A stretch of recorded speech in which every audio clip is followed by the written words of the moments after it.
સ્વાધ્યાય 2.2 7મી રકમ, જેમાં વિધેયનું સાદરૂપ આપવાનું છે. તો રકમ છે tan inverse 3a² minus x cube upon a cube minus 3ax², જ્યાં x અંતરાલ છે -a/√3 x a/√3. હવે સાદરૂપ આપવાનું છે. તમારે અહીંયા વિચારવાનું કે હું કયો આદેશ આપણે લેવાથી અહીંયા એક ફોર્મ્યુલા બને છે. તો એક્સ એ સાથે ગુણાકારમાં એ છે, એટલે એ સાથેનો આદેશ લેવો પડે. અને tan ઇન્વર્સ એટલે ટેનનું કંઈક સૂત્ર બનતું હશે. તો આશરે તમને યાદ, જેટલી પ્રેક્ટિસ તમારી નિત્ય સમની હશે એના ઉપરથી તમને ખ્યાલ આવશે કે અહીંયા એક્સ બરાબર હું લઈશ a tan θ. એક્સ બરાબર હું a tan θ લઈશ. હવે અહીંયા પહેલાં આપણે થીટા શોધી કાઢીએ. તો tan θ બરાબર x/a, અને માટે થીટા બરાબર tan ઇન્વર્સ x/a. અહીંયા પણ આપણે થીટાનો અંતરાલ પહેલાં નક્કી કરી કાઢીએ.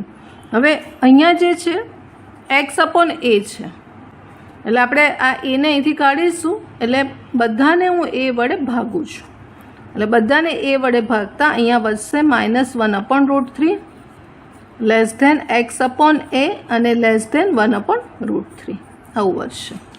હવે tan ઇન્વર્સ વડે આપણે વિધેય tan છે એટલે એના વડે ગુણ્યા, માટે tan inverse -1/√3 tan inverse x/a અને tan ઇન્વર્સ 1/√3. હવે આ ખબર છે તમને, અયુગ્મ છે એટલે -12 આવશે. અને 1/√3 કોનું રેડિયન માપ છે? તો π/6નું છે. એટલે આપણી પાસે અહીંયા વધશે -π/6. આ આપણો થીટા થઈ ગયો, થીટા, અને અહીંયા π/6 વધશે. એટલે થીટા બિલોંગ્સ ટુ વિવૃત અંતરાલ -π/6 થી +π/6. થીટાનું નક્કી થઈ ગયું એક્સ ઉપરથી, અને આદેશ લીધો એના ઉપરથી આ આવડવું જોઈએ. હવે આપણે આ કિંમત જે ધાર્યું છે એને રકમમાં મૂકીશું. હવે tan ઇન્વર્સ રકમ પહેલાં લખું છું 3a² minus x³ upon a³ minus 3ax², માં એક્સની જગ્યાએ આપણે a tan θ મૂકતા, એટલે આવી રીતે આવશે. જો હવે આ એક્સ છે ત્યાં શું મૂકવાનું છે? a tan θ. એટલે એક a² છે એમાં એક a ઉમેરાશે. આ 3 છે એટલે a³ થશે અને tan θ થશે. માઇનસ અહીંયા x³ છે, આ x³ કરવાના છે, એટલે a³ tan³ θ, a³ tan³ θ. હવે નીચે મૂકી દઈએ તો નીચે a³ તો રહેશે જ, માઇનસ આ 3 વધશે. હવે a છે અને આ તો છે જ x² એટલે કેટલા થશે? a² tan² θ. એટલે એક એ તો હતા, એટલે અહીંયા a³ tan² θ થશે. આ રીતે થશે. હવે ઉપરથી a³ બહાર નીકળે છે અને નીચેથી પણ a³ કોમન સામાન્ય છે, એટલે ઉપર નીચે આપણે ઉડી જશે. એટલે a³ અહીંયા ઉપરથી બહાર કાઢીએ તો અહીંયા વધશે 3 tan θ. આ પણ બહાર ગયા, માઇનસ tan³ θ. અને નીચે પણ a³ બહાર આવશે, કોમન આવશે, એટલે અહીંયા 1 માઇનસ આ 3, આ a³ બહાર ગયા, એટલે 3 tan² θ. આ રીતે આવશે. એટલે a³ ઉડી જશે, એટલે બાકીનું વધશે એ તમારી ફોર્મ્યુલા વધશે. આ રીતે વધ્યું 3 tan θ minus tan³ θ upon 1 minus 3 tan² θ. આ કોની ફોર્મ્યુલા છે? tan 3θની છે, માટે tan ઇન્વર્સ અંદર વધશે tan 3θની આ ફોર્મ્યુલા છે. હવે અહીંયા હું 3θ લખીશ કારણ કે 1 પરથી. હવે 1 આપણું રિઝલ્ટ અહીંયા શું છે? થીટા માટે છે. હું બધાને 3 વડે ગુણીશ પહેલાં, એટલે 3 વડે ગુણીશું એટલે આપણને મળશે -π/2 <3θ લેસ ધેન π/2. મતલબ 3 થીટા બિલોંગ્સ ટુ વિવૃત અંતરાલ -π/2 થી +π/2 છે. આને આપણે 1 નંબર આપ્યો. ટૂંકમાં 3 થીટા છે એ tan ઇન્વર્સના વિસ્તારમાં છે, માટે આપણે આ 3 થીટા લખી શકીએ. એટલે પહેલાં આપણે થીટાનું જોયું, વિસ્તાર બનાવ્યો એક્સ ઉપરથી, અને આપણને 3 થીટાનું સૂત્ર મળ્યું, ફોર્મ્યુલા મળી, એટલે 3 થીટાને એના વિસ્તારમાં બતાવવો પડે. હવે જવાબ હજી આવ્યો નથી, થીટાની કિંમત મૂકીશું. થીટા બરાબર શું છે? tan ઇન્વર્સ x/a મૂકીશું, એટલે ફાઇનલ આન્સર આવશે 3 tan ઇન્વર્સ x/a. સ્વાધ્યાય 2.2ની 8મી રકમ. કિંમત શોધવાની છે. રકમ છે tan ઇન્વર્સ કૌંસમાં 2 cos ફરીવાર કૌંસ 2 sin ઇન્વર્સ 1/2. આપણે અંદરથી સાદુરૂપ આપતા બહાર જઈશું અહીંયા. એટલે અહીંયા tan ઇન્વર્સ એમના એમ, પછી 2 cos એમના એમ, આ પણ 2 એમના એમ, sin ઇન્વર્સ એના એ, અને આ 1/2ની જગ્યાએ મૂકીશું sin π/6ની કિંમત છે 1/2, એને આપણે મૂકીશું. હવે આ π/6 છે, π/6 એ આ સાઇન ઇન્વર્સના વિસ્તારમાં છે, એટલે સાઇન ઇન્વર્સનો વિસ્તાર યાદ રાખવાનો, સંવૃત અંતરાલ -π/2 થી π/2, એટલે 30 ડિગ્રી થયું. 30 એ -90 અને 90 એની વચ્ચે આવી જાય છે, અને માટે આપણે અહીંયા શું લખીશું? π/6 લખીશું. એટલે ફરીવાર tan ઇન્વર્સ 2 cos, અને અહીંયા હું શું લખીશ? આ 2 અને આ π/6 લખાશે, કારણ આ છે, બરાબર, કારણ આ છે, ગુણ્યા π/6 આ રીતે.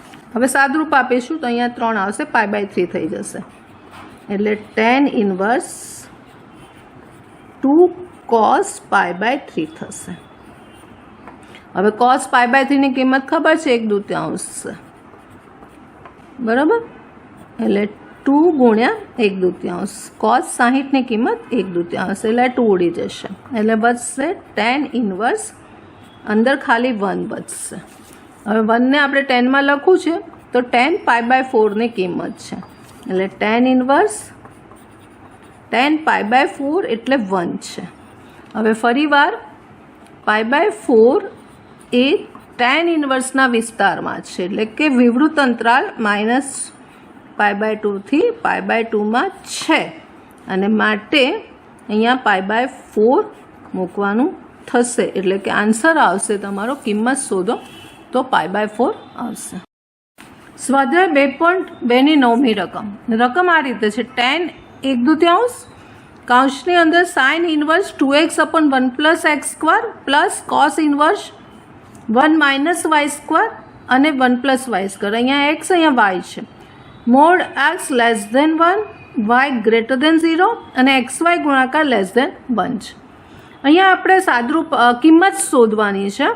અહીંયા આ જે છે સાઇન ઇન્વર્સ અને અંદર છે, તો અહીંયા સાઇનનું કોઈક સૂત્ર આપણે બનાવીશું આદેશ લઈને, એવી રીતે અહીંયા કોસનું બનાવીશું, જે નિત્ય સમૂહ તમને ખબર હોવી જોઈએ. તો હું અહીંયા x બરાબર, ધારો કે